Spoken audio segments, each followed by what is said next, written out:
2021년 3월 서울 강남구의 한 아파트. 최규하 전 대통령의 손자 최준혁 씨가 할아버지의 유품을 정리하던 중 낡은 가죽 가방 속에서 테이프 하나를 발견했다. 먼지 쌓인 카세트 테이프, 노란색 라벨에 떨리는 글씨로 적혀 있었다. 2006년 10월 15일. 내 죽음 후 15년 뒤에 공개할 것. 최준혁 씨는 손이 떨렸다. 할아버지가 돌아가신 날은 2006년 10월 22일. 그러니까 녹음한 날은 사망 일주일 전이었다. 테이프를 재생하자 할아버지의 목소리가 흘러나왔다. 기침 소리, 그리고 긴 침묵, 그리고 첫 문장. 이 목소리를 듣고 있다면 이제 진실을 말할 시간이 온 것이다. 나는 배신자였다. 박정희 대통령을 배신한 사람. 그게 나였다. 최준혁 씨는 멈춰서서 벽을 짚었다. 공식 역사에서 할아버지 최규하는 피해자였다. 박정희가 시해당한 후 어쩔 수 없이 대통령이 됐고 전두환의 쿠데타로 권력을 빼앗긴 불쌍한 관료. 그런데 배신자? 무슨 소리인가? 테이프는 계속됐다. 1979년 10월 26일 밤, 박 대통령이 김재규의 총에 맞아 죽었을 때 나는 놀라지 않았다. 왜냐하면 나는 그 계획을 알고 있었으니까. 최준혁 씨는 즉시 전화기를 꺼내 영상을 찍기 시작했다. 이건 그냥 가족 비밀이 아니었다. 한국 현대사를 뒤흔들 폭탄이었다. 하지만 테이프의 다음 말이 더 충격적이었다. 12월 12일 쿠데타도 마찬가지다. 전두환이 총을 들이밀며 명령서에 서명하라고 했을 때 나는 이미 그 명령서를 한 달 전에 작성해뒀다. 공식 기록은 이렇다. 1979년 12월 12일 밤, 전두환 장군이 무력으로 정승화 육군참모총장을 체포했다. 최규하 대통령은 협박당해 어쩔 수 없이 체포명령서에 서명했다. 하지만 최규하 자신의 목소리는 정반대를 말하고 있었다. 나는 공범이었다. 그 대가로 내 목숨을 건졌다. 최준혁 씨는 떨리는 손으로 테이프를 멈췄다. 이 테이프를 공개해야 하나? 할아버지의 명예는? 가족의 안전은? 하지만 테이프 라벨 뒷면에 또 다른 글씨가 있었다. 박민수에게 전달할 것. 그만이 증인이다. 박민수. 최준혁 씨는 그 이름을 알고 있었다. 할아버지의 오랜 경호원. 1975년부터 할아버지가 사망할 때까지 곁을 지킨 사람. 하지만 할아버지가 죽은 후 박민수는 어디론가 사라졌다. 연락도 끊겼다. 최준혁 씨는 사설 탐정을 고용했다. 사흘 만에 박민수를 찾았다. 경기도 파주의 작은 시골집에서 혼자 살고 있었다. 75살의 노인. 최준혁 씨가 테이프를 보여주자 박민수는 눈물을 흘렸다. 드디어 때가 왔군요. 박민수는 떨리는 손으로 오래된 노트를 꺼냈다. 저는 42년 동안 이 일기를 써왔습니다. 최 대통령님이 하신 모든 말씀, 만난 모든 사람, 서명한 모든 문서를. 그분이 돌아가시기 일주일 전 저한테 이렇게 말씀하셨습니다. 민수야, 15년 후에 이 진실을 세상에 알려라. 그때쯤이면 나를 죽일 사람들도 다 죽어 있을 테니까. 공식적으로 최규하는 2006년 10월 22일 노안으로 조용히 사망했다. 장례식도 소박했다. 언론은 거의 관심을 주지 않았다. 하지만 비공식적으로 박민수는 알고 있었다. 최규하는 42년간 짊어진 비밀의 무게에 짓눌려 죽었다는 것을. 그리고 이제 그 비밀이 세상 밖으로 나오려 하고 있었다. 하지만 한 가지 질문이 남았다. 만약 최규하가 정말로 공범이었다면 왜 전두환은 그를 살려뒀을까? 그리고 미국은 이 모든 것을 알고 있었을까? 1975년 4월 최규하는 박정희 대통령으로부터 국무총리 임명장을 받았다. 공식적으로는 뛰어난 외교관 출신이라는 이유였다. 비공식적으로는 박정희가 필요로 한 건 충성스러운 꼭두각시였다. 최규하는 완벽한 선택이었다. 말이 적고 야심이 없어 보이고 명령에 순종적이었다. 박민수는 그해 5월에 최규하의 경호원으로 배치됐다. 28살의 젊은 군인, 청와대 경호실 소속이었지만 실제로는 중앙정보부가 최규하를 감시하기 위해 심어놓은 눈이었다. 첫 만남의 순간을 박민수는 아직도 기억한다. 최규하는 국무총리 집무실에서 서류를 읽고 있었다. 박민수가 인사하자 최규하는 고개를 들어 그를 똑바로 쳐다봤다. 그 눈빛, 공식 사진에서 보던 온화한 미소는 없었다. 대신 차갑고 날카로운 시선이 박민수를 관통했다. 자네가 중정에서 보낸 감시자군. 최규하가 말했다. 박민수는 얼어붙었다. 어떻게 알았을까? 최규하는 빙긋 웃었다. 걱정 말게. 나는 내 역할을 알고 있어. 자네도 자네 역할을 하게. 그날부터 박민수는 최규하의 그림자가 됐다. 공식적으로는 경호원, 비공식적으로는 감시자. 하지만 4년을 함께 보내면서 박민수는 깨달았다. 최규하는 사람들이 생각하는 것보다 훨씬 위험한 인물이라는 것을. 1977년 어느 날 밤, 박민수는 최규하의 집 밖에서 야간 근무를 서고 있었다. 그때 검은색 승용차 한 대가 조용히 도착했다. 번호판이 없는 차. 한 남자가 내렸다. 양복을 입었지만 한국인이 아니었다. 금발에 파란 눈. 미국인이었다. 공식적으로 그날 밤 최규하의 집에 방문자는 없었다. 하지만 비공식적으로 박민수는 창문 틈으로 그들의 대화를 엿들었다. 영어였다. 최규하는 유창한 영어로 대화했다. 피닉스 계획은 준비됐습니까? 미국인이 물었다. 아직입니다. 하지만 박 대통령이 언제까지 버틸 수 있을지 모르겠습니다. 부마 항쟁 이후 상황이 심각합니다. 최규하가 대답했다. 피닉스 계획? 박민수는 그 단어를 노트에 적었다. 하지만 그때는 그 의미를 몰랐다. 1979년 10월이 되자 한국은 폭발 직전이었다. 부산과 마산에서 대규모 시위가 벌어졌다. 박정희 정권에 대한 분노가 거리로 쏟아져 나왔다. 공식적으로 박정희는 상황을 통제하고 있었다. 비공식적으로 청와대 내부는 공포에 떨고 있었다. 김재규 중앙정보부장과 차지철 경호실장이 매일 싸웠다. 김재규는 온건책을 주장했다. 차지철은 무력 진압을 외쳤다. 박정희는 차지철의 손을 들어줬다. 10월 25일, 박민수는 최규하가 이상하게 긴장한 것을 눈치챘다. 하루 종일 전화를 받았다.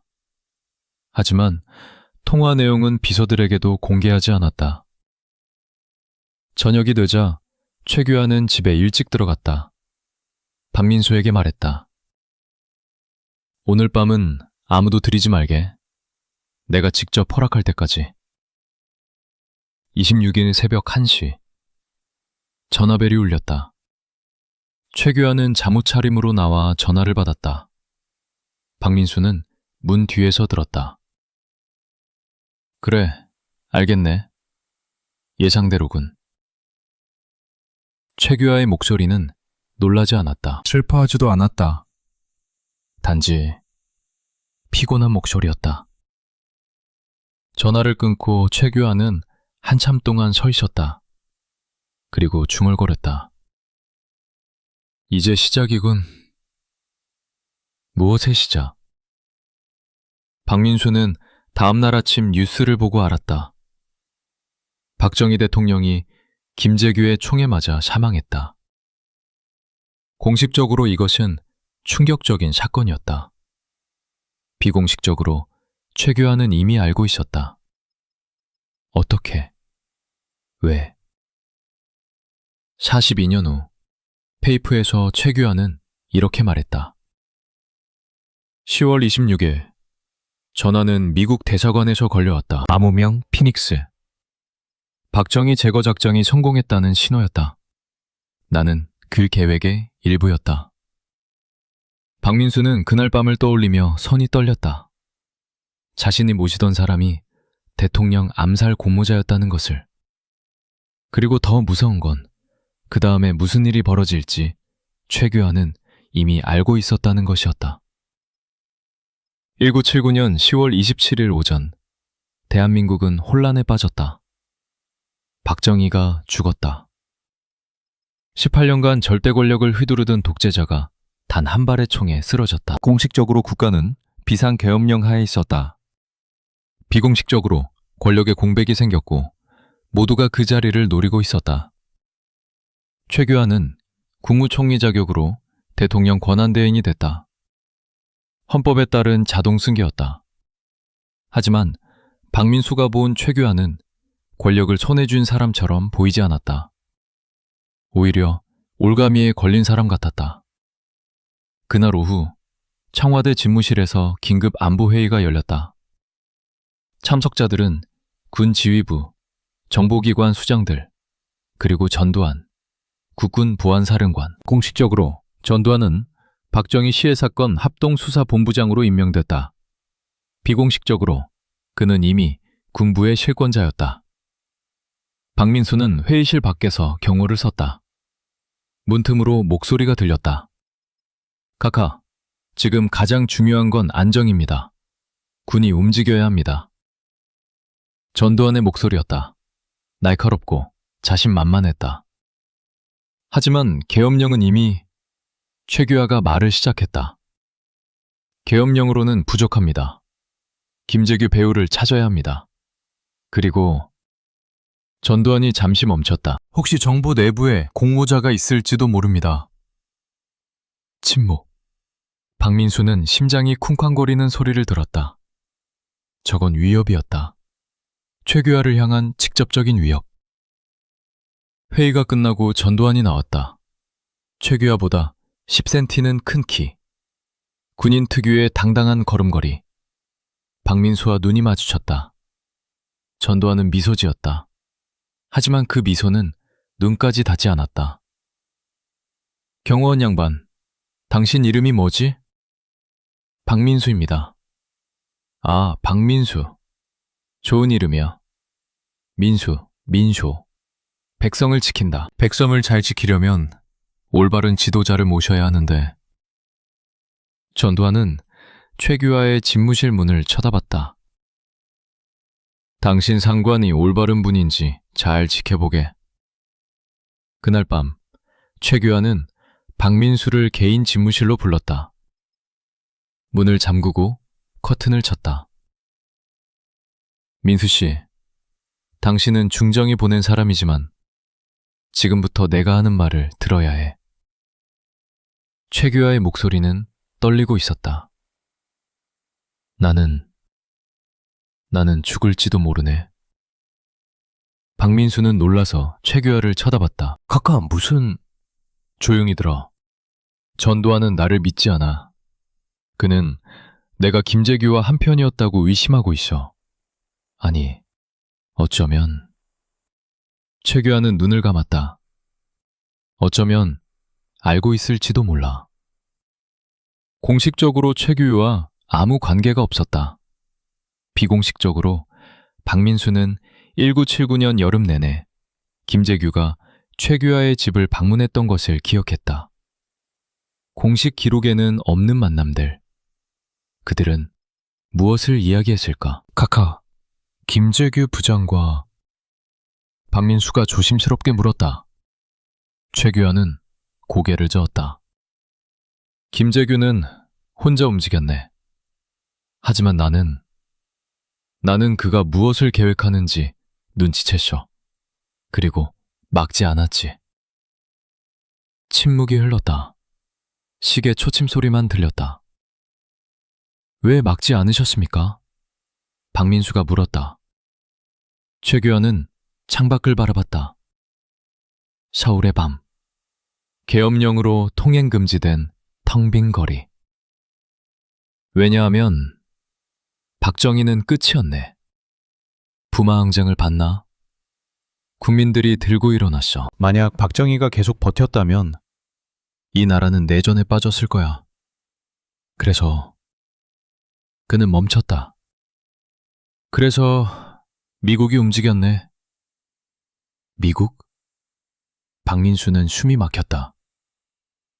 피닉스 계획이 뭡니까? 최규하는 놀란 듯 박민수를 쳐다봤다. 자네가 어떻게... 1977년 밤 제가 들었습니다. 미국인이 오셨을 때. 최규하는 한숨을 쉬었다. 역시 자네는 영리하군. 그래, 피닉스 계획, 불사조 계획. 박정희 이후를 준비하는 계획이었지. 미국 중앙정보국이 1977년부터 준비했어. 박정희가 너무 오래 버티면 한국이 공산화될 거라고 판단했거든. 그래서 부드러운 교체를 원했지. 부드러운 교체가 암살입니까? 박민수의 목소리가 떨렸다. 아니, 암살은 계획에 없었어. 김재규가 먼저 움직인 거지.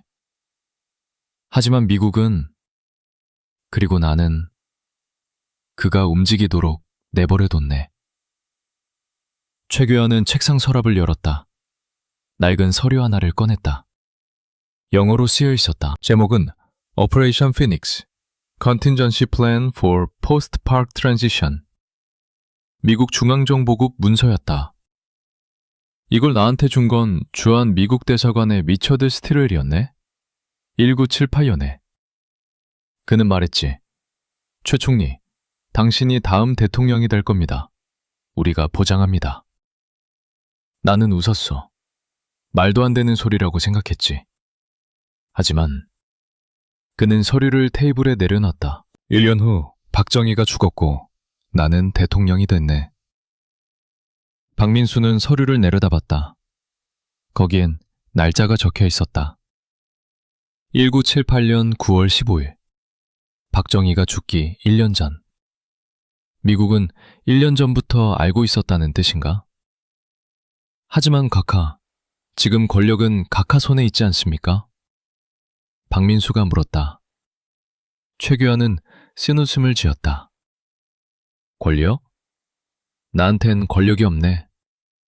군대는 전두환이 장악했어. 정보기관도 마찬가지야. 나는 그저 임시 관리인일 뿐이지. 그는 박민수를 똑바로 쳐다봤다. 47일. 내게 남은 시간은 47일이야. 12월 12일까지. 각하, 무슨 뜻입니까? 전두환이 움직일 날이네. 피닉스 계획의 두 번째 단계. 군사 쿠데타. 그리고 나는 최규하는 눈을 감았다. 나는 그 명령서에 참여해야 해. 아니면 박정희처럼 죽게 되겠지. 박민수는 온몸이 얼어붙었다. 그럼 이 47일 동안 대한민국은 사형 선고를 기다리는 죄수인 건가? 그리고 최규하는 그 사실을 알면서도 아무것도 할 수 없다는 건가? 각하, 왜 말씀하시는 겁니까?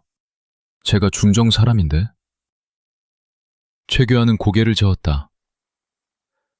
중정은 이미 무너졌네. 김재규가 죽으면서 함께 무너졌어. 이제 권력은 보안사, 전두환한테 있지. 나는 자네한테 말하는 거야. 왜냐하면 누군가는 진실을 기억해야 하니까. 내가 죽고 전두환이 죽고 이 시대가 끝나도 누군가는 알아야 해. 대한민국이 어떻게 팔렸는지. 그날 밤 박민수는 잠을 이룰 수 없었다. 자신이 모시는 대통령은 대통령이 아니었다. 그는 인질이었다.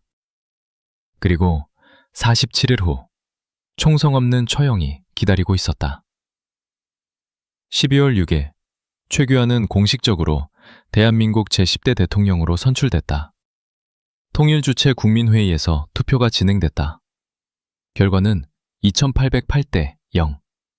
만장일치였다.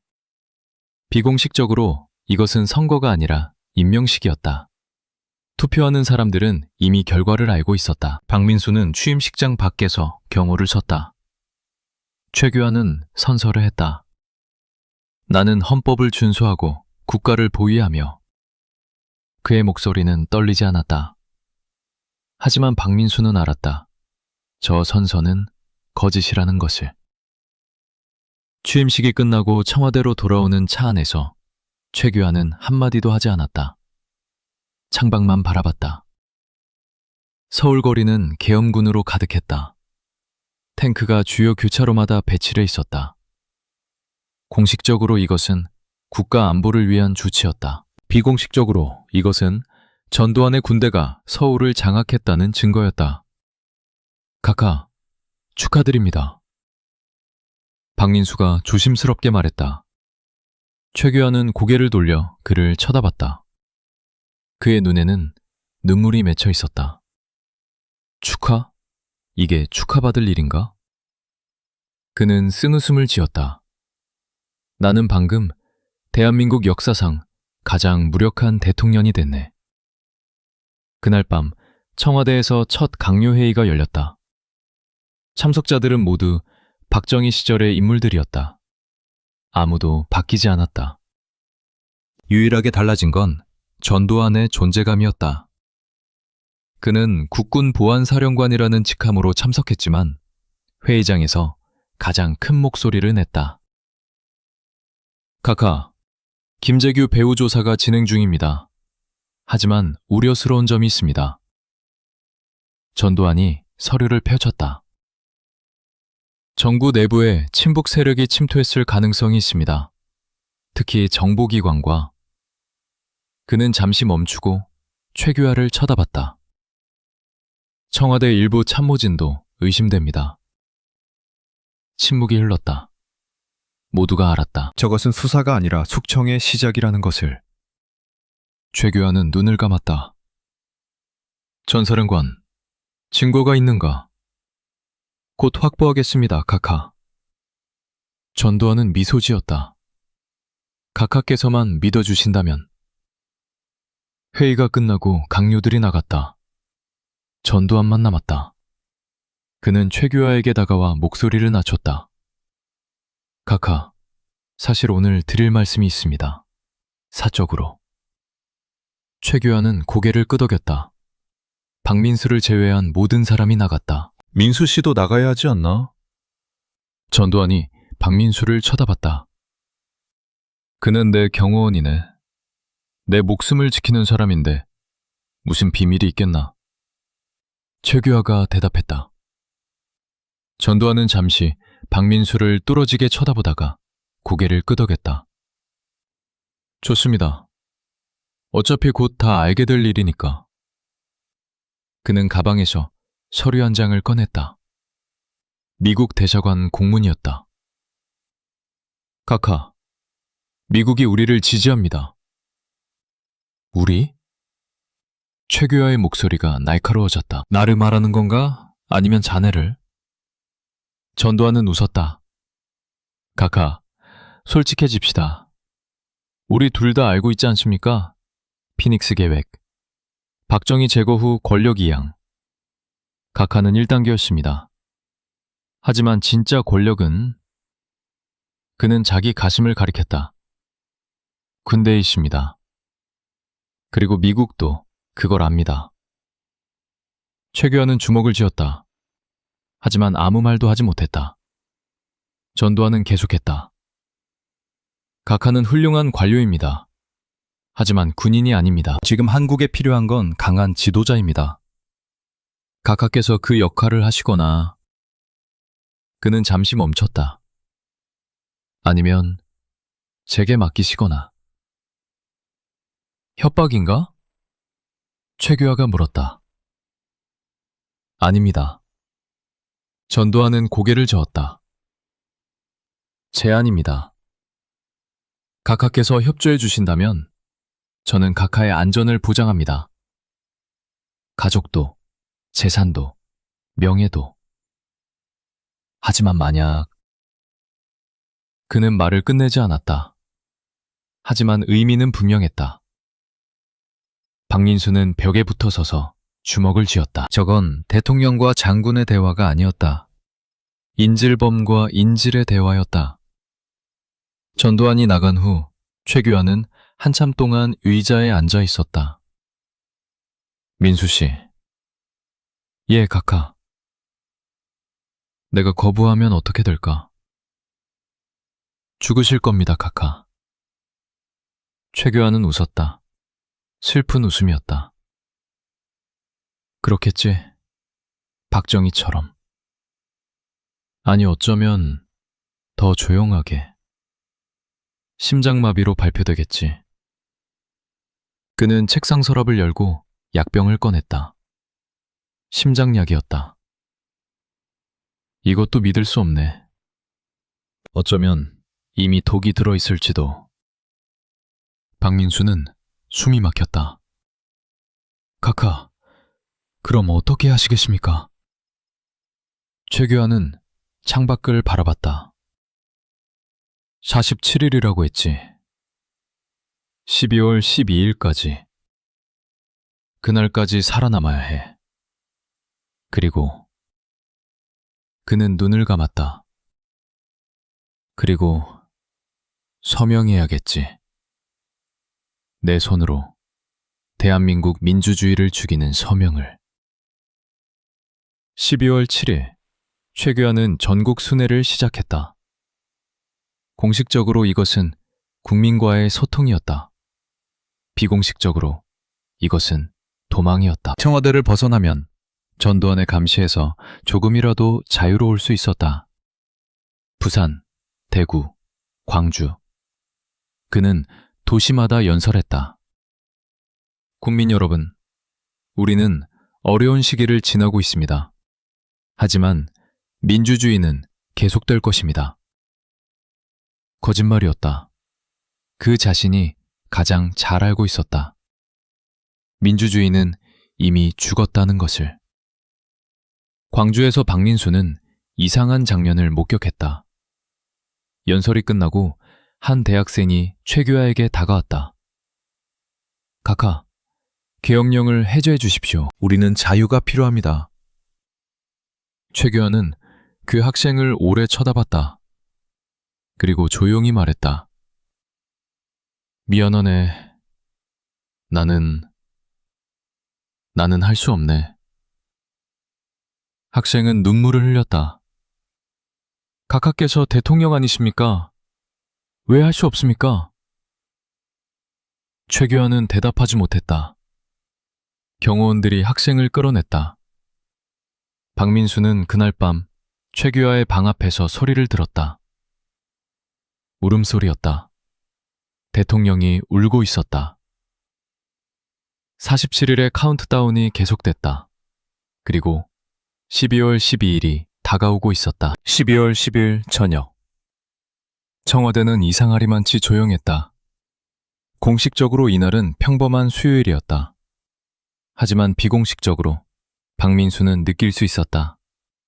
무언가 곧 터질 것이라는 것을. 최규하는 오후 내내 집무실에 혼자 있었다. 전화도 받지 않았다. 서류도 보지 않았다. 그저 창밖만 바라봤다. 오후 5시, 국방부에서 긴급보고가 들어왔다. 육군참모총장 정승화 대장이 보안사에 소환됐습니다. 최규하는 고개를 들었다. 무슨 혐의로? 김재규 사건 연루 혐의입니다, 각하. 정승화. 박정희 시절부터 육군을 지휘하던 군인이었다. 공식적으로 그는 김재규 수사에 협조하러 갔다. 비공식적으로 이것은 납치였다. 최규하는 떨리는 손으로 전화를 들었다. 국방부 장관에게 연결해달라고 했다. 하지만 연결이 되지 않았다. 각하, 국방부 장관님이 통화 중이십니다. 비서가 말했다. 그럼 합참의장님도 통화 중이십니다. 모든 군 지휘부가 전화를 받지 않았다. 이것은 우연이 아니었다. 이것은 쿠데타였다. 오후 6시, 박민수는 청와대 정문에서 이상한 움직임을 발견했다. 보안사 군인들이 청와대 주변을 포위하기 시작했다. 당신들 뭐 하는 겁니까? 누가 명령했습니까? 박민수가 물었다. 한 장교가 다가왔다. 보안사령관 명령입니다. 청와대 경비 강화. 대통령 각하의 허락은 받았습니까? 곧 받을 겁니다. 장교는 냉소적으로 웃었다. 그 순간 박민수는 깨달았다. 최규하는 이미 포로였다. 자기 집무실에 갇힌 포로. 오후 7시 전두환이 청와대에 도착했다. 그는 군복을 입고 있었다. 권총을 차고 있었다.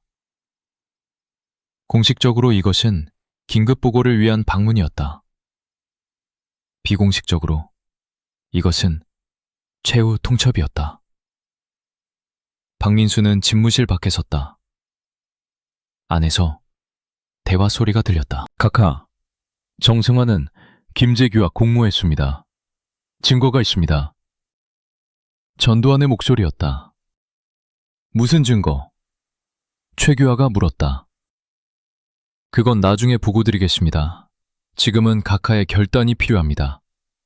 정승화를 체포해야 합니다. 정승화는 육군 참모총장이네.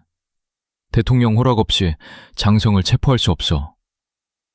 최규하의 목소리가 떨렸다. 각하, 지금은 비상시국입니다. 망설이면 나라가 위험합니다. 나라? 최규하가 웃었다. 쉬운 웃음이었다. 자네가 나라를 걱정하나? 아니면 권력을 걱정하나? 침묵이 흘렀다. 긴 침묵. 그리고 박민수는 들었다. 탁자 위에 무언가 놓는 소리. 쿵. 무거운 소리였다. 각하, 이걸 보십시오. 전두환이 말했다. 박민수는 문틈으로 엿봤다. 전두환이 탁자 위에 올려놓은 것은 권총이었다. 이게 뭔가? 최규하가 물었다. 김재규가 박정희 대통령을 쏜 총입니다. 전두환이 대답했다. 증거물로 보관 중이었는데 이상한 점을 발견했습니다. 그는 총을 밀어 최규하 쪽으로 보냈다. 이 총에서 각하의 지문이 나왔습니다. 최규하는 얼어붙었다. 무슨 소린가? 나는 그 총을 만진 적이 없네. 저도 이상하다고 생각했습니다. 전두환은 미소 지었다. 그래서 조사를 더 해봤죠. 각하께서 1979년 9월에 김재규 부장 집을 방문하신 기록이 있더군요. 공식 기록에는 없는 방문. 그건... 최규하는 말을 잇지 못했다. 전두환은 계속했다. 물론 저는 각하를 믿습니다. 각하께서 김재규와 공모하셨을 리 없죠. 하지만 다른 사람들은요. 군 지휘부는요. 국민들은요. 그는 총을 다시 집어들었다. 만약 이 증거가 공개되면 각하는 대통령직을 잃을 뿐 아니라 반역자로 기소될 겁니다. 사형입니다, 각하. 박민수는 주먹을 쥐었다. 저건 증거가 아니었다. 조작이었다. 하지만 증명할 방법이 없었다.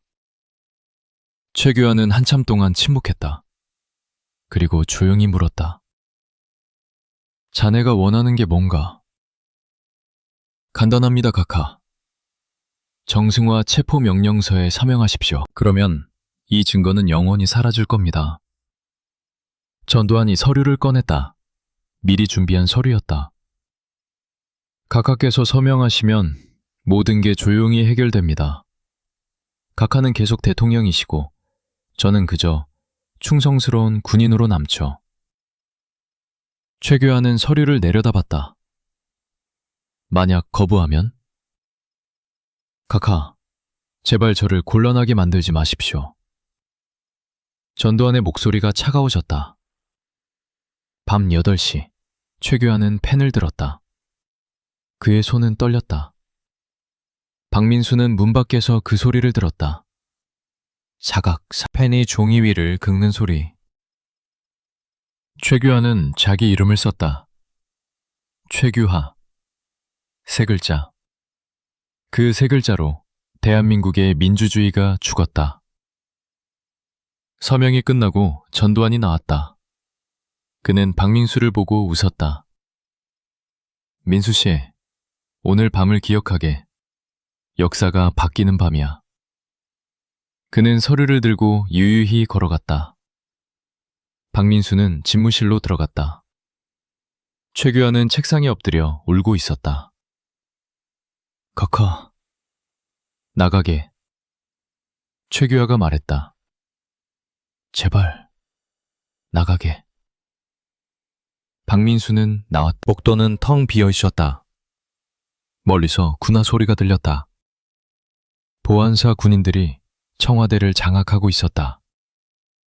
밤 10시, 전국의 비상계엄령이 확대됐다. 라디오에서 발표가 나왔다. 대통령 각하의 명령에 따라 육군참모총장 정승화 대장이 긴급 체포됐습니다. 공식적으로 이것은 반란 진압이었다. 비공식적으로 이것은 반란 그 자체였다.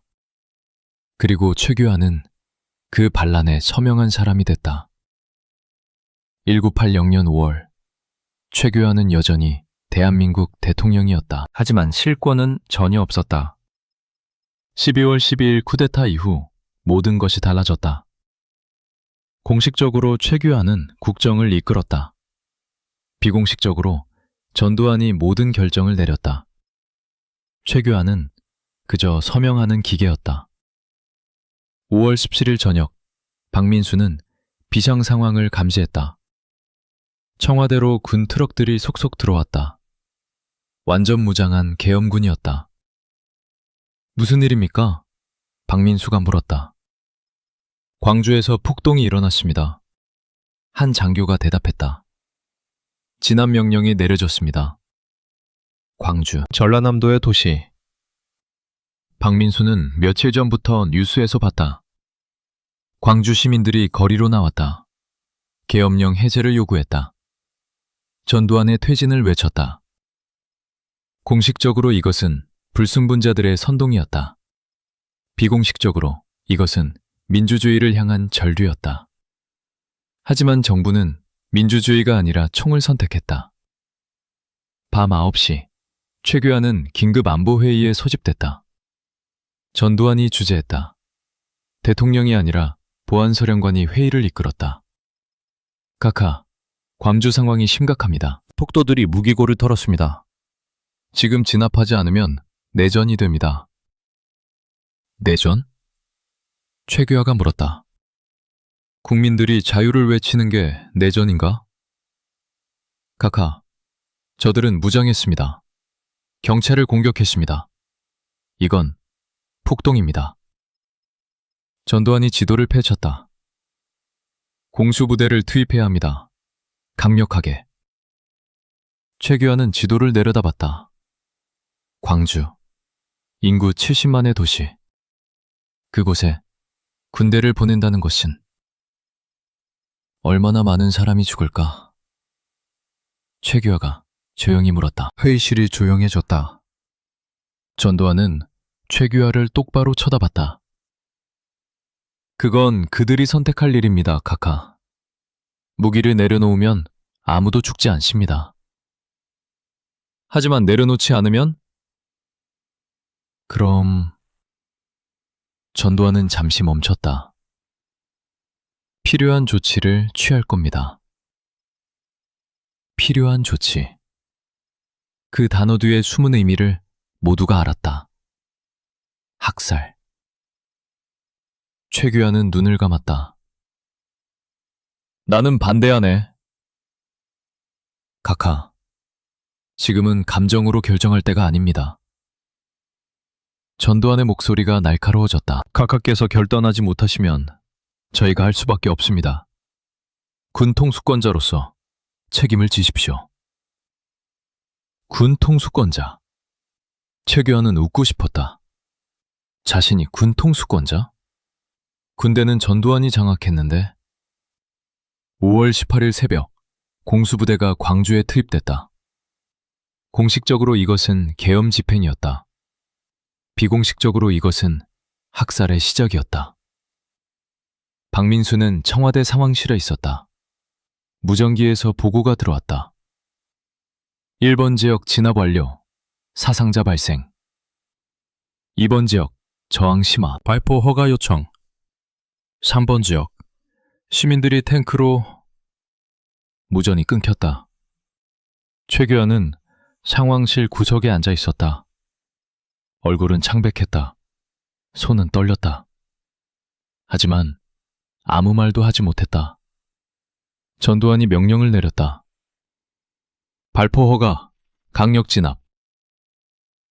5월 19일, 20일, 22일. 나흘 동안 광주는 지옥이 됐다. 공식 발표는 사망자 200명이었다. 비공식 집계는 2,000명을 넘었다. 학생, 노동자, 주부, 아이들.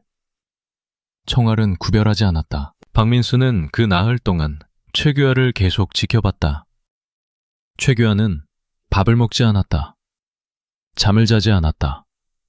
그저 창밖만 바라봤다. 5월 23일 밤, 광주는 조용해졌다. 공수부대가 도청을 장악했다. 마지막 저항도 진압됐다. 공식적으로 폭동이 끝났다.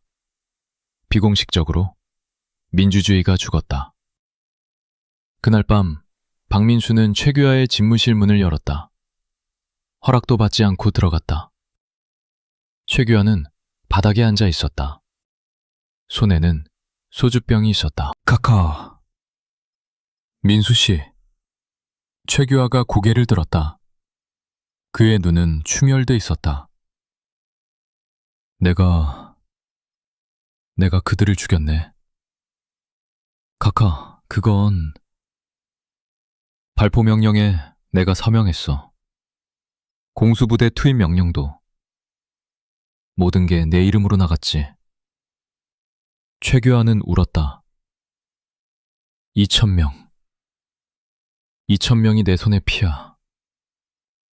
박민수는 무릎을 꿇고 앉았다. 카카께서는 선택할 수 없으셨습니다. 선택? 최규하가 웃었다. 미친 사람처럼 웃었다. 나는 대통령이야. 대한민국 대통령. 그런데 선택할 수 없다고? 그럼 내가 뭔가?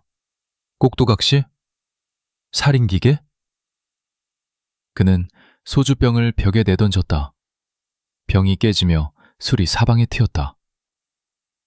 차라리 12월 12일에 죽을 걸 그랬어. 전두환이 총을 들이밀었을 때 거부할 걸 그랬어. 그랬으면 광주 사람들은 살았을 거 아닌가? 카카, 그랬다면 카카께서 죽으셨을 겁니다. 죽는 게 낫지. 최규하가 소리쳤다. 죽는 게 이렇게 사는 것보다 낫지 않나. 그는 책상 서랍을 열었다. 안에서 무언가를 꺼냈다. 권총이었다. 박민수는 숨이 막혔다. 카카, 그건 전두환이 준 거야. 최규하가 말했다. 12월 12일 밤에. 자기 방어용이라고 했지. 하지만 나는 알아. 이건 자살용이야. 언제든 내가 쓸모없어지면 이걸로 스스로 죽으라는 거지. 최규하는 총을 관자놀이에 댔다. 박민수는 뛰어들었다. 카카, 안 됩니다. 두 사람이 엉켰다. 총이 바닥에 떨어졌다. 최규하는 박민수의 품에서 울었다. 70살 노인이 아이처럼 울었다. 미안해. 미안해, 광주 사람들. 내가 죽여서 미안해. 그날 밤 박민수는 최규하를 침대에 눕히고 밤새 지켰다. 최규하는 잠꼬대를 했다. 미안해. 용서해줘. 나도 어쩔 수 없었어. 박민수는 노트에 썼다. 5월 23일. 최규하 대통령은 자살을 시도했다. 광주의 피가 그를 미치게 만들었다. 5월 24일. 전두환이 청와대에 왔다. 그는 최규하를 보고 만족스럽게 고개를 끄덕였다. 카카, 잘 견디셨습니다. 국가를 구하셨습니다. 최규하는 전두환을 쳐다봤다. 그 눈에는 증오가 가득했다. 하지만 입으로는 다른 말을 했다. 수고했네, 전 장군. 전두환은 웃었다. 카카, 이제 한 가지만 더 하시면 됩니다. 뭔가? 국민에게 담화를 발표하십시오. 광주 폭동은 불순군자들의 소행이었고 정부는 질서를 회복했다고. 최규하는 오래 침묵했다. 그리고 고개를 끄덕였다. 알겠네. 그날 저녁 최규하는 전국에 담화를 발표했다. 국민 여러분, 광주에서 발생한 불행한 사건은 극소수 불순분자들의 선동에 의한 것이었습니다. 정부는 질서를 회복했으며 공식적으로 이것은 대통령의 담화였다. 비공식적으로 이것은 거짓말이었다. 그리고 최규하 자신이 가장 잘 알고 있었다. 방송이 끝나고 최규하는 박민수에게 말했다. 민수 씨, 나는 이제 정말로 살인자가 됐네. 사람을 죽이고 거짓말까지 했으니. 그날 밤부터 최규하는 3일 동안 머리가 하얗게 새었다. 59살이었지만 70살처럼 보였다. 광주의 피가 그를 늙게 만들었다. 1980년 7월 16일 오전, 전두환이 청와대에 도착했다. 이번에는 혼자가 아니었다. 노태우, 정호용, 그리고 5명의 장성들이 함께였다. 모두 신군부 핵심 인물들이었다. 공식적으로 이것은 정내 안보회의였다. 비공식적으로 이것은 최후 통첩이었다. 박민수는 회의실 밖에서 경호를 섰다. 하지만 문이 열려 있었다. 전두환이 일부러 열어둔 것이었다. 모든 청와대 직원들이 듣기를 원했다. 카카, 국가보위 비상대책위원회를 설치해야 합니다. 전두환이 말했다. 최규하는 서류를 내려다봤다. 국보위? 이건 헌법기관도 아니네. 헌법? 전두환이 웃었다. 카카, 지금 헌법을 이야기할 때입니까? 광주 사태 이후 국가는 위기입니다. 강력한 통치기구가 필요합니다. 그리고 자네가 그 위원장을 맡겠다는 건가? 최규하가 물었다. 각하께서 추천해 주신다면 영광이겠습니다. 전두환은 전혀 부끄러워하지 않았다. 침묵이 흘렀다. 최규하는 장성들을 돌아봤다. 모두 전두환 편이었다. 자기 편은 아무도 없었다. 만약 내가 거부하면? 최규하가 조용히 물었다. 전두환은 가방에서 또 다른 서류를 꺼냈다.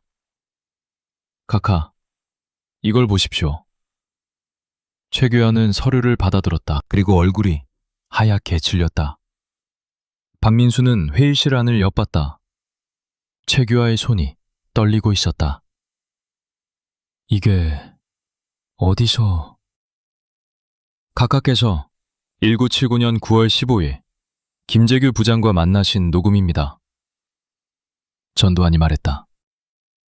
대화 내용이 흥미롭더군요. 박 대통령이 물러나야 나라가 잔다. 각하께서 하신 말씀 아닙니까? 최규하는 입술을 깨물었다. 그건 그건 사적인 대화였네. 정치적 의견일 뿐이야.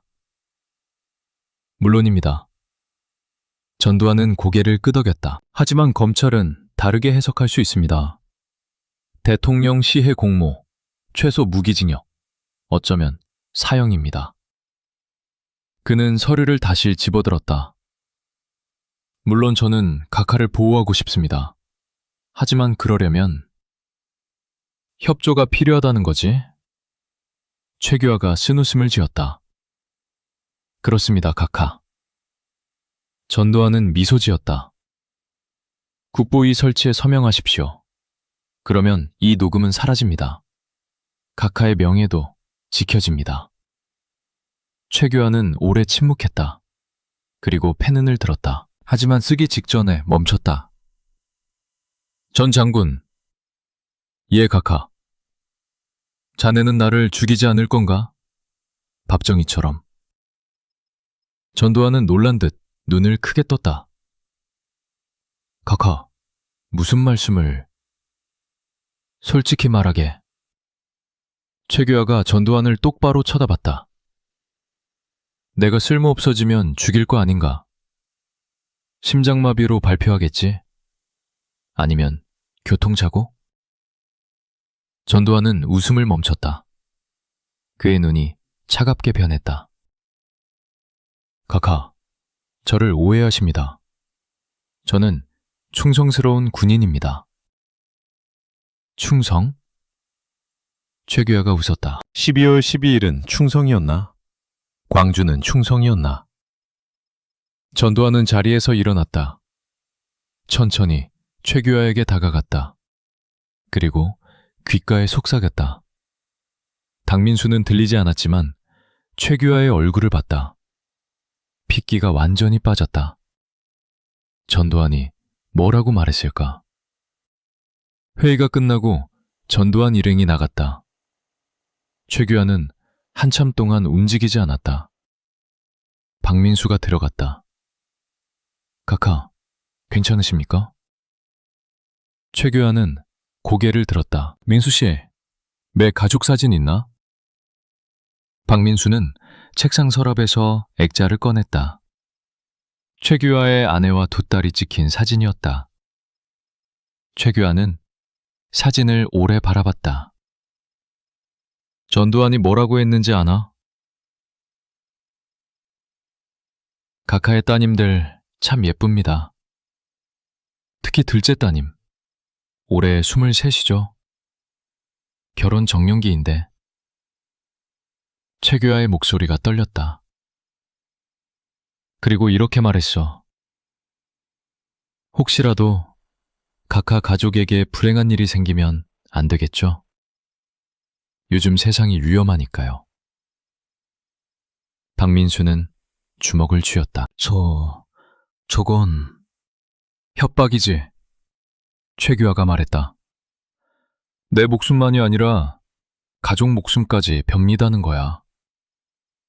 그는 사진을 내려놓고 서명했다.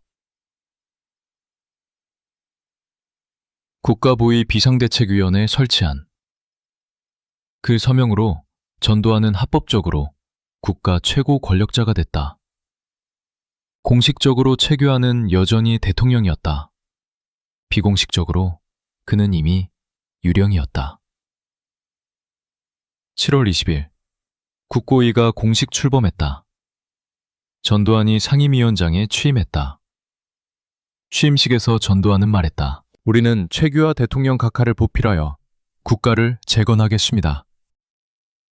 거짓말이었다. 모두가 알았다. 진짜 대통령은 전두환이었다. 그날 밤 최규하는 박민수를 불렀다.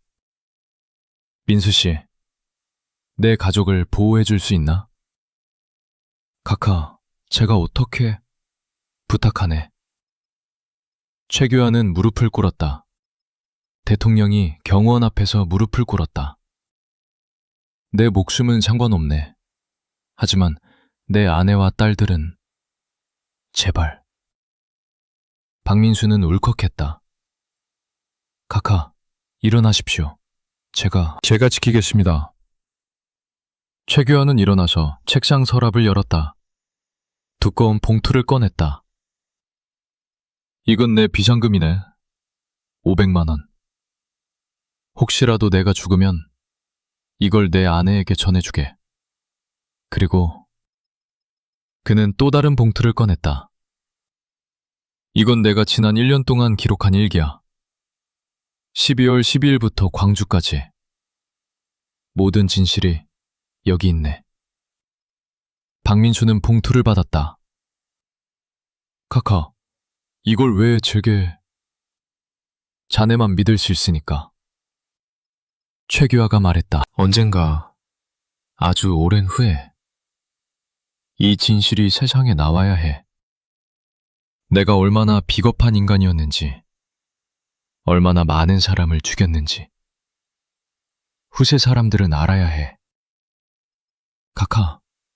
카카께서는 피해자십니다. 아니야. 최규하는 고개를 저었다. 나는 공범이야. 내 서명이 없었다면 전두환도 못 움직였어. 12월 12일도, 광주도 모두 내 책임이야. 그날 밤 박민수는 집에 가서 봉투를 열었다. 최규하의 일기가 들어있었다. 첫 페이지를 펼쳤다. 1979년 12월 12일. 오늘 나는 대한민국을 팔았다. 내 목숨을 지키기 위해 나라를 팔았다. 하느님, 용서하소서. 하지만 나는 나를 용서할 수 없다. 박민수는 울었다. 그날 밤 그는 결심했다. 언젠가 이 진실을 세상에 알리겠다고. 최규하가 죽은 후에, 전두환이 죽은 후에, 모두가 죽은 후에 1980년 8월 초 박민수는 이상한 방문자를 목격했다. 한밤중에 청와대로 온 미국인이었다. 공식 방문자 명단에는 없었다. 경호 기록에도 없었다. 하지만 보안사 요원들이 그를 최규하의 집무실로 안내했다. 박민수는 몰래 뒤를 따라갔다. 집무실 앞에서 멈췄다. 안에서 영어가 들렸다. 미스터 최, 워싱턴은 당신의 결정을 기다리고 있습니다. 미국인의 목소리였다. 결정? 최규하가 한국어로 물었다. 그리고 영어로 다시 말했다. What decision? 당신의 사임입니다. 미국인이 대답했다. 박민수는 숨을 죽였다. 사임은 제 선택 아닙니까? 최규하가 물었다. 물론입니다. 미국인이 말했다. 하지만 현명한 선택은 하나뿐입니다. 전 장군은 준비됐습니다. 그는 한국을 안정시킬 수 있습니다. 당신은... 그는 잠시 멈췄다. 당신은 너무 약합니다, 미스터 최. 약하다고요? 최규하의 목소리가 떨렸다. 나는 대통령입니다. 국민이 선출했다고요? 미국인이 웃었다. 통일 주체 국민의회가 당신을 선출했습니다. 그리고 우리가 그들에게 지시했죠. 침묵이 흘렀다. 긴 침묵. 키닉스 계획. 최규하가 중얼거렸다. 1977년부터 당신들은 준비했죠. 박정희 제거, 그리고 새로운 리더 설치. 맞습니다. 미국인은 부정하지 않았다. 박 대통령은 통제할 수 없었습니다. 핵무기 개발을 추진했습니다. 우리 말을 듣지 않았죠. 그래서 교체가 필요했습니다. 그래서 나를 선택했고, 최규하가 말했다. 하지만 이제 나도 쓸모없다는 거죠? 쓸모없다는 말은 너무 가혹합니다. 미국인이 말했다. 당신은 과도기 리더로서 역할을 잘 수행했습니다. 하지만 이제 강한 리더가 필요합니다. 한국은 전략적으로 중요합니다. 소련과 북한이 있습니다. 우리는 한국이 안정적이길 원합니다. 한정? 최규하가 웃었다. 광주에서 2,000명을 죽인 게 안정입니까? 불행한 일이었습니다. 미국인의 목소리는 감정이 없었다. 하지만 필요했습니다. 혼란은 공산주의자들에게 기회를 줍니다. 당신들이 스민했군요. 최규하가 말했다. 광주 진압을 미군이 한국군 작전 통제권을 주고 있는데 당신들 허락 없이 군대가 움직일 수 없지 않습니까? 미국인은 대답하지 않았다. 그 침묵이 대답이었다. 최규하는 한숨을 쉬었다. 그럼 나한테 선택지가 있습니까? 물론입니다. 미국인이 서류를 꺼냈다. 조용히 사임하십시오. 건강상의 이유로. 우리는 당신의 안전을 보장합니다. 가족도, 재산도. 만약 거부하면? 미스터 최. 미국인의 목소리가 차갑게 변했다. 현명하지 못한 선택입니다. 당신은 김재규 사건에 연루됐다는 증거가 있습니다. 광주 학살 책임도 있습니다. 만약 재판을 받는다면 사형이겠죠. 최규하가 말을 끝냈다. 그렇습니다. 박민수는 문 뒤에서 온몸이 얼어붙었다. 미국이 모든 걸 조종하고 있었다. 12월 12일도, 광주도, 그리고 지금 최규하의 사임도. 미국인이 나간 후 박민수는 집무실로 들어갔다. 최규하는 창밖을 바라보고 있었다. 들었나, 민수 씨? 예, 각하. 우습지 않나? 최규하가 말했다. 나는 대한민국 대통령인데 미국한테 명령받고 있어. 그는 고개를 돌려 박민수를 쳐다봤다. 1955년 한국전쟁 이후 미군이 한국군 작전 통제권을 가졌네. 명목상 북한 위협 때문이라고 하지만 실제로는 한국을 통제하기 위해서지. 우리 대통령은 우리 군대도 마음대로 못 움직여. 미국 허락이 필요해. 그럼 12월 12일도 박민수가 물었다. 그래. 최규하가 고개를 끄덕였다. 전두환이 군대를 움직인 건 미국이 허락했기 때문이야. 아니, 어쩌면 미국이 지시했을지도 모르지. 박민수는 노트를 꺼냈다. 카카, 증거가 있습니까? 증거? 최규하가 신웃음을 지었다. 증거는 다 미국이 가지고 있어. 하지만 그는 책상 서랍을 열었다. 사진 한 장을 꺼냈다. 이건 1979년 10월 28일에 찍힌 거야. 박정희가 죽은 이틀 후. 사진에는 세 사람이 있었다. 전두환, 미국 대사관 직원, 그리고 한 명의 중년 남자. 저 남자는 누구입니까? 박민수가 물었다. 리처드 스티웰, CIA, 아시아 담당. 최규하가 대답했다. 그는 피닉스 계획의 총책임자였어. 박정희를 제거하고 새 정권을 세우는 작전. 카카, 이 사진을 공개하면 소용없네. 최규하가 고개를 저었다. 이건 증거가 안 돼. 그냥 만남일 뿐이야. 법정에서는 무용지물이지. 그는 사진을 다시 서랍에 넣었다. 하지만 언젠가는 진실이 밝혀질 거야. 10년 후, 20년 후, 50년 후. 누군가는 알게 될 거야. 대한민국이 실제로 누가 지배하는지. 8월 16일, 최규하는 공식 사임서를 작성했다. 건강상의 이유로 대통령직을 사임합니다. 공식적으로 이것은 자발적 결정이었다. 비공식적으로 이것은 강요된 퇴진이었다. 미국과 전두환의 공동작품. 사임 발표 전날 밤, 최규하는 마지막 연설문을 준비했다.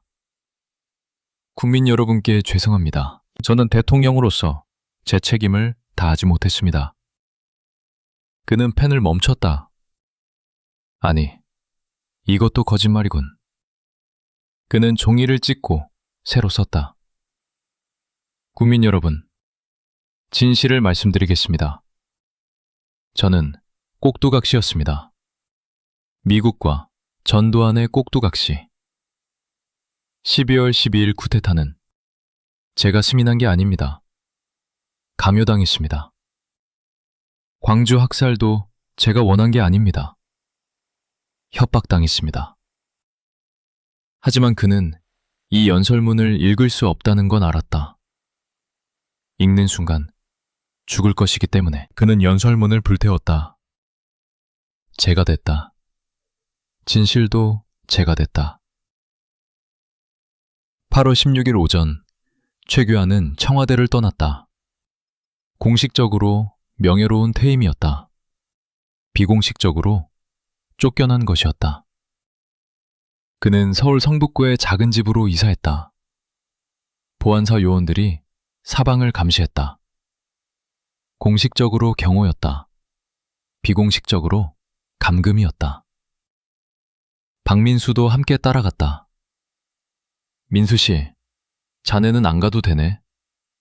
나는 이제 대통령이 아니야. 최규하가 말했다. 저는 각하를 지키기로 했습니다. 박민수가 대답했다. 최규하는 박민수의 손을 잡았다. 고맙네. 자네만이 내 편이야. 그날 오후, 전두환이 제11대 대통령으로 취임했다. TV에서 중계됐다. 최규하는 PB를 봤다. 전두환이 선서하는 모습을. 나는 헌법을 준수하고. 최규하는 TV를 껐다. 거짓말. 그는 중얼거렸다. 모든 게 거짓말이야. 그날 밤 최규하는 박민수에게 마지막 부탁을 했다. 민수 씨, 내가 죽으면 진실을 알려주게. 10년이 걸리든 20년이 걸리든 언젠가는 대한민국 국민이 알아야 해. 우리가 어떻게 배신당했는지. 2006년 10월 15일. 최규하는 병상에 누워 있었다. 폐암 말기였다. 의사는 일주일이라고 했다. 박민수는 그의 침대 옆에 앉아 있었다. 26년간 그를 지켜온 경원. 아니, 이제는 친구였다. 민수, 최규하가 힘없이 불렀다. 예, 각하.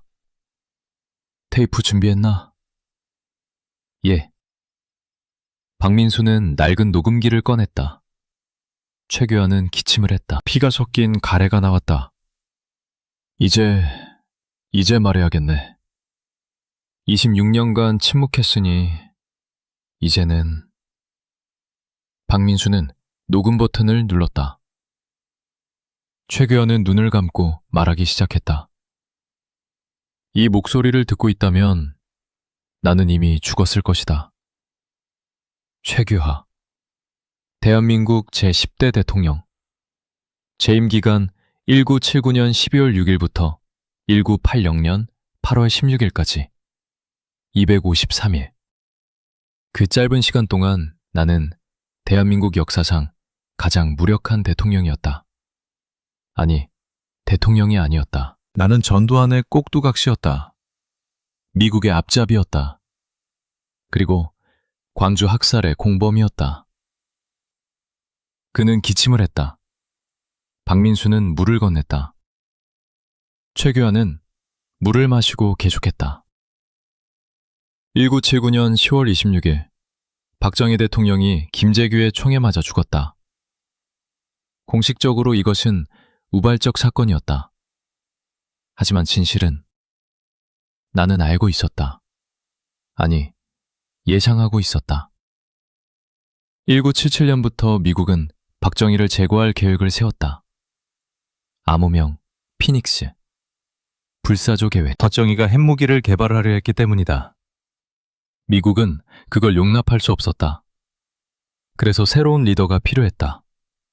그게 나였다. 최규하는 눈을 떴다. 천장을 바라봤다.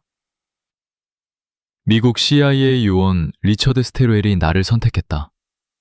1978년에. 그는 말했다. 최 총리, 당신이 다음 대통령이 될 겁니다. 나는 웃었다. 말도 안 된다고 생각했다. 하지만 1년 후 박정희가 죽었고 나는 대통령이 됐다. 김재규가 박정희를 쏜 건 그의 결정이었다. 하지만 그가 그 결정을 내리도록 나는 막지 않았다. 1979년 9월, 김재규가 내 집에 왔다. 박 대통령이 이대로 가면 나라가 망합니다. 그가 말했다. 나는 대답했다. 그럼 어떻게 해야 합니까? 김재규는 대답하지 않았다. 하지만 우리 둘 다 알았다. 무슨 뜻인지. 최규하는 눈물을 흘렸다. 나는 배신자였다. 박정희를 배신했다. 하지만 나는 생각했다. 박정희가 계속 집권하면 내전이 일어날 거라고. 부마항쟁을 봤다. 국민들이 거리로 나왔다. 그래서 나는 침묵했다. 김재규가 움직이도록 내버려뒀다. 10월 26일 밤 전화가 왔다. 미국 대사관에서. 피닉스 작전 성공. 그게 전부였다. 나는 놀라지 않았다. 이미 알고 있었으니까. 최규하는 기침을 했다. 심하게. 박민수는 그의 등을 두드려줬다. 잠시 후 최규하는 계속했다. 12월 12일 전두환이 쿠데타를 일으켰다. 그는 내 집무실에 와서 총을 탁자에 올려놓았다. 그리고 말했다. 서명하세요. 아니면 죽으세요. 나는 겁쟁이였다. 서명했다. 정승화 체포명령서에 그 서명으로 전두환은 군대를 장악했다. 대한민국은 그의 것이 됐다. 5월, 광주. 시민들이 거리로 나왔다. 민주주의를 외쳤다. 전두환은 군대를 보냈다. 나는 반대했다. 하지만 소용없었다. 그는 내 가족을 협박했다. 카카, 따님들 참 예쁩니다. 불행한 일이 생기면 안 되겠죠. 나는 서명했다. 발포 명령에, 공수부대 투입 명령에. 그날 밤부터 넷새 동안 광주는 피바다가 됐다. 공식 발표는 200명, 하지만 진실은 2,000명이 넘었다. 나는 그들을 죽였다. 내 서명으로. 최규하는 소리내어 울었다. 미안하다, 광주 시민들. 내가 죽여서 미안하다. 나는 겁쟁이였다. 내 목숨이 아깝고 내 가족이 걱정돼서. 나는 너희를 버렸다. 박민수도 울었다. 두 남자가 어둠 속에서 울었다. 한참 후 최규하는 말을 이었다. 8월, 미국이 나한테 통고했다. 사임하세요. 선택이 아니었다. 명령이었다. 나는 사임했다. 건강상의 이유로. 거짓말이었다. 나는 쫓겨난 것이었다. 전두환이 대통령이 됐다. 미국의 선택을 받은 대통령. 그는 1988년까지 집권했다. 7년 동안. 그 7년 동안 얼마나 많은 사람이 고문당하고 감옥에 갇히고 죽었는지. 모두 내 책임이다. 내가 12월 12일에 저항했다면, 내가 광주에서 군대를 막았다면, 어쩌면 달라졌을지도 모른다. 26년간 나는 침묵했다. 성북구 작은 집에서 아무도 나를 찾지 않았다. 나는 유령처럼 살았다. 가끔 거리를 걷다가 광주 유가족을 봤다. 그들은 나를 몰랐다. 하지만 나는 알았다. 내가 그들의 가족을 죽였다는 것을. 최규하는 숨이 가빠졌다. 박민수는 산소 마스크를 씌워줬다.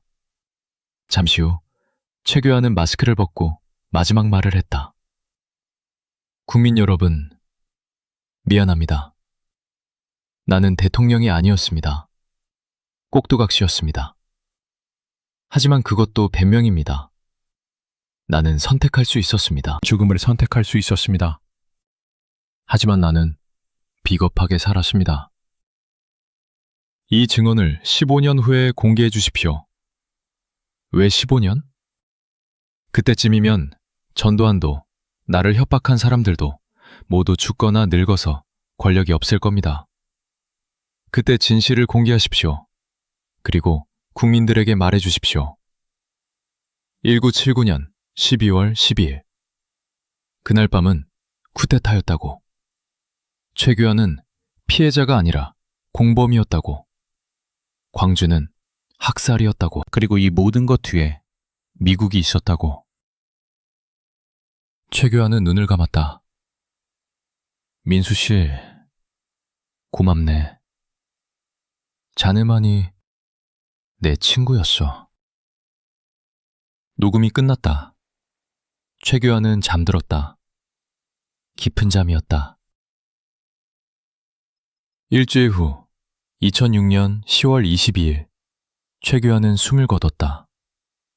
공식 사인은 폐암이었다. 비공식적으로 그는 죄책감에 짓눌려 죽었다. 장례식은 조용했다. 참석자가 적었다. 언론도 거의 관심을 주지 않았다. 전직 대통령 최규하 서거. 뉴스는 30초만 다뤘다. 대한민국은 그를 이미 잊었다. 하지만 박민수는 잊지 않았다. 그는 테이프를 집에 가져왔다. 안전한 곳에 숨겼다. 그리고 기다렸다. 15년을. 2021년까지. 2021년 3월. 박민수는 최규하의 손자를 찾았다. 테이프를 전했다. 이제 때가 됐습니다. 세상이 알아야 합니다. 테이프가 공개됐다. 한국은 충격에 빠졌다. 최규하 12월 12일 공범 자백. 광주 학살 책임 인정. 미국 전두환 쿠데타 배후. 하지만 정부는 침묵했다. 진실은 너무 위험했다. 미국과의 동맹이 흔들릴 수 있었다. 전두환의 후예들이 여전히 권력에 있었다. 그래서 진실은 또다시 묻혔다.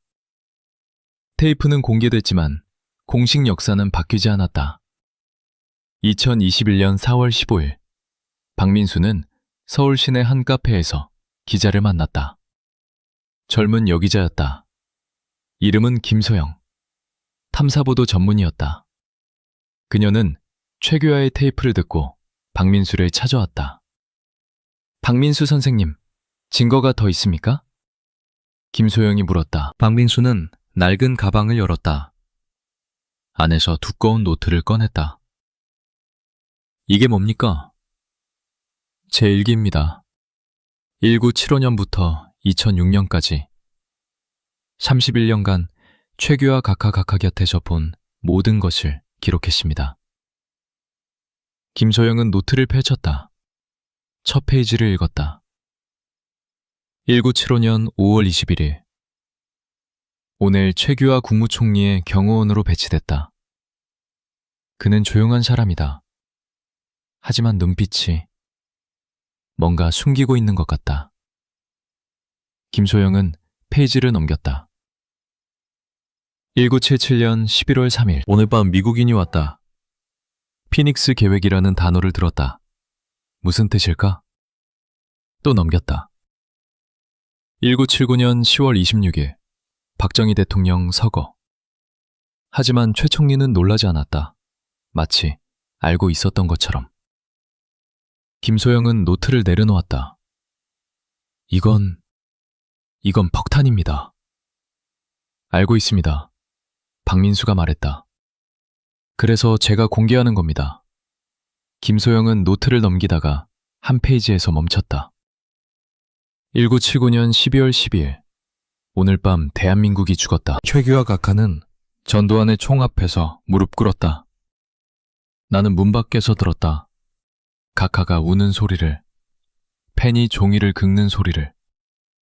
그 소리가 아직도 귓가에 맴돈다. 김소영은 눈물을 닦았다.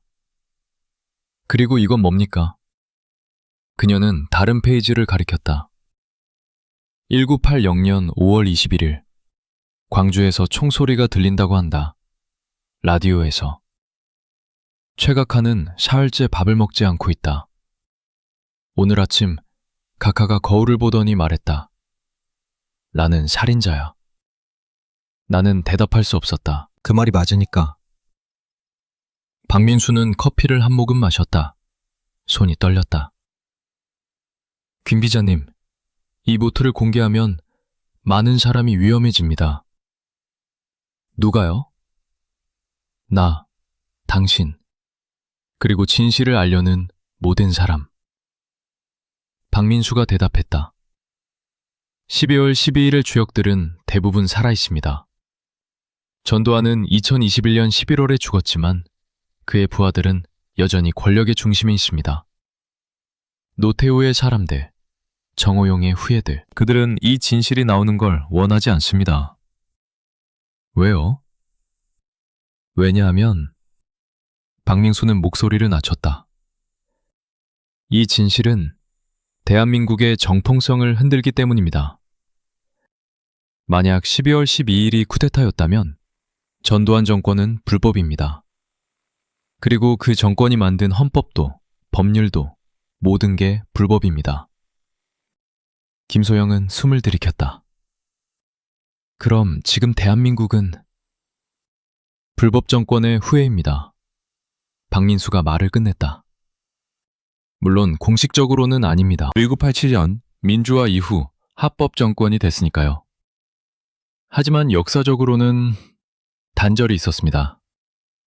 1979년 12월 12일부터 1987년까지. 그 8년은 쿠데타 정권이었습니다. 김소영은 노트를 다시 펼쳤다. 그런데 여기 미국 이야기가 많이 나오네요. 그렇습니다. 박민수가 고개를 끄덕였다. 미국이 핵심입니다. 그는 노트의 특정 페이지를 펼쳤다. 1980년 8월 2일. 오늘 밤 미국 대사관 직원이 왔다. 최각하에게 사임을 요구했다. 각하가 물었다. 광주는 당신들이 승인했습니까?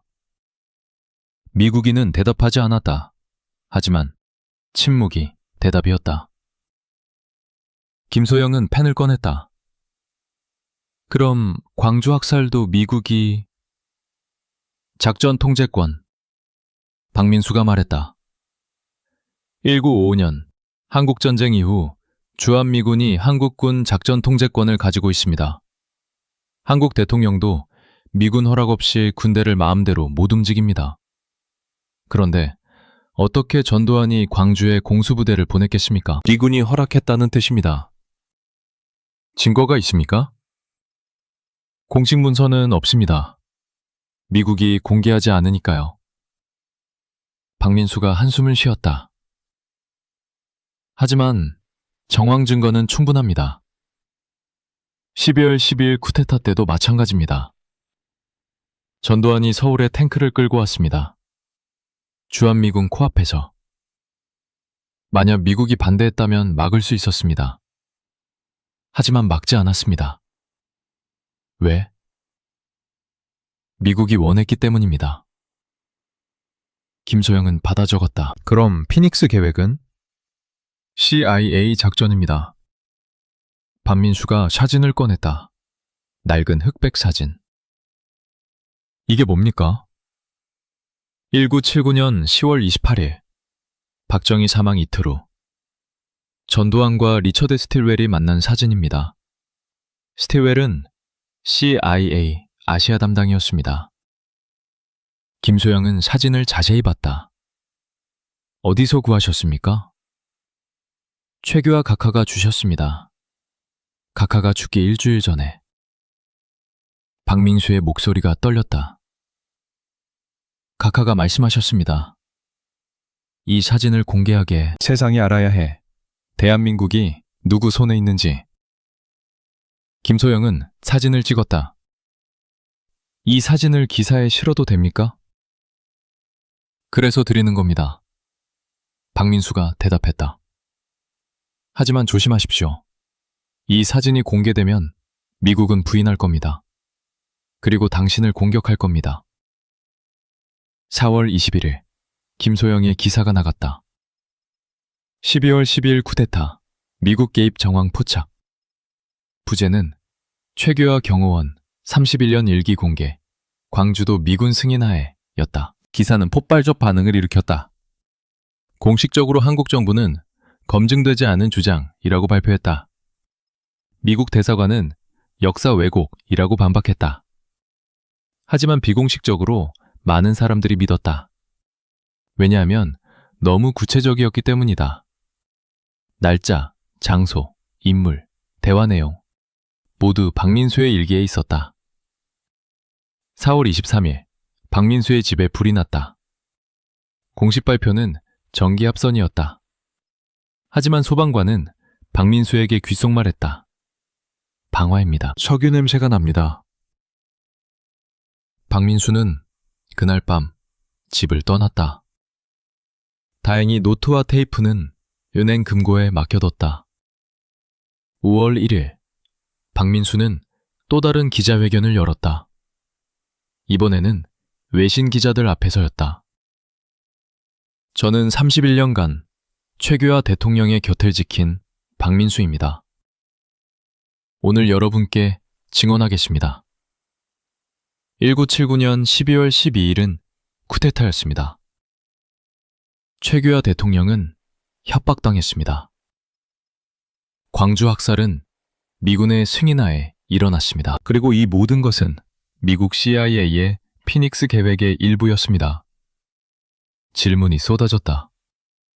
증거가 있습니까?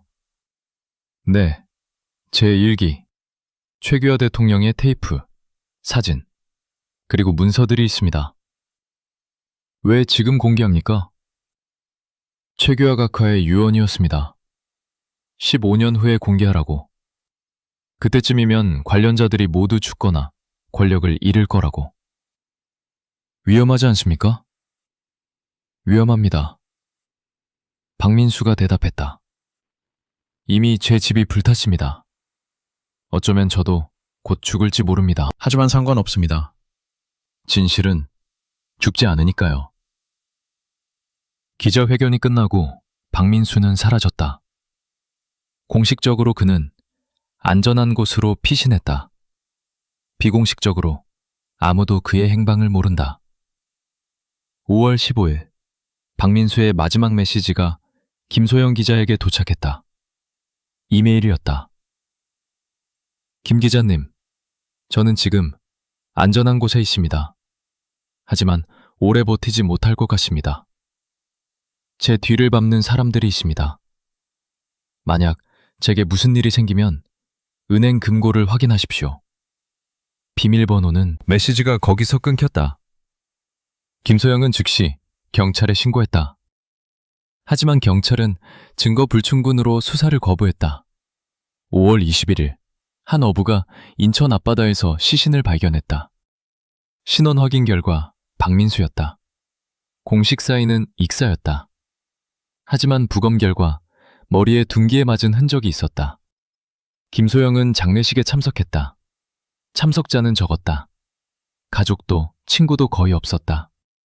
평생을 최규하의 그림자로 살았던 남자. 그는 조용히 죽었다. 하지만 그가 남긴 진실은 살아있었다. 장례식이 끝나고 김소영은 은행 금고를 찾았다. 박민수가 남긴 비밀번호는 1212였다. 12월 12일. 금고 안에는 더 많은 문서가 있었다. CIA, 기밀 해제 문서 4본, 주한미군 작전 일지, 그리고 최규하가 직접 쓴 또 다른 일기. 김소영은 그 문서들을 보고 눈물을 흘렸다. 박민수는 죽었지만 그가 모은 증거는 살아남았다. 하지만 2021년 6월 한국 정부는 공식 입장을 발표했다. 최규하 전 대통령의 테이프와 박민수 씨의 유기는 개인적 의견일 뿐 역사적 사실로 인정할 수 없습니다. 미국 국무부도 성명을 냈다. 한미동맹은 자유와 민주주의를 기반으로 합니다. 과거의 불행한 사건들을 왜곡하여 동맹을 훼손하려는 시도는 유감입니다. 공식적으로 진실은 또다시 묻혔다. 하지만 비공식적으로 수백만 명이 알게 됐다. 인터넷에서 박민수의 일기가 퍼졌다. 최규하의 테이프가 번역됐다. 젊은 세대들이 질문하기 시작했다. 12월 12일은 정말 쿠데타였나? 최규하는 피해자인가? 공범인가? 광주 학살은 누가 명령했나? 미국은 정말 개입했나? 그리고 가장 중요한 질문. 지금 대한민국은 누구의 나라인가? 2026년 1월, 김소영은 마지막 기사를 썼다. 박민수를 기억하며 진실을 위해 목숨을 바친 남자. 기사 마지막 문장은 이랬다. 박민수는 죽었다. 하지만 그가 지킨 진실은 살아있다. 언젠가, 어쩌면 10년 후, 20년 후, 50년 후에 대한민국은 이 질문에 답해야 할 것이다. 우리는 정말 자유로운가? 아니면 아직도 보이지 않는 손에 조종당하고 있는가? 열린 질문들. 피닉스 계획의 전체 문서는 어디에 있는가? CIA는 아직도 공개를 거부하고 있다. 그 문서 안에 무엇이 있기에 50년이 지난 지금도 숨기는가? 12월 12일, 쿠데타를 승인한 미군 지휘관은 누구인가? 당시 주한미군 사령관 존 위컴은 몰랐다고 주장했다. 하지만 서울 한복판에서 탱크가 움직이는데 정말 몰랐을까? 광주 학살의 실제 사망자는 몇 명인가?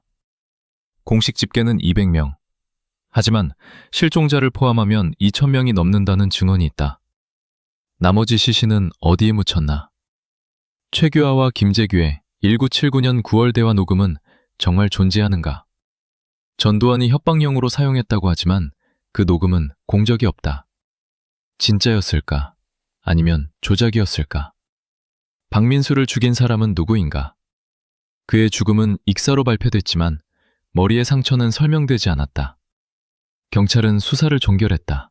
왜? 그리고 가장 무서운 질문. 이 모든 구조는 지금도 작동하고 있는가? 한국군 작전 통제권은 아직도 주한미군이 쥐고 있다.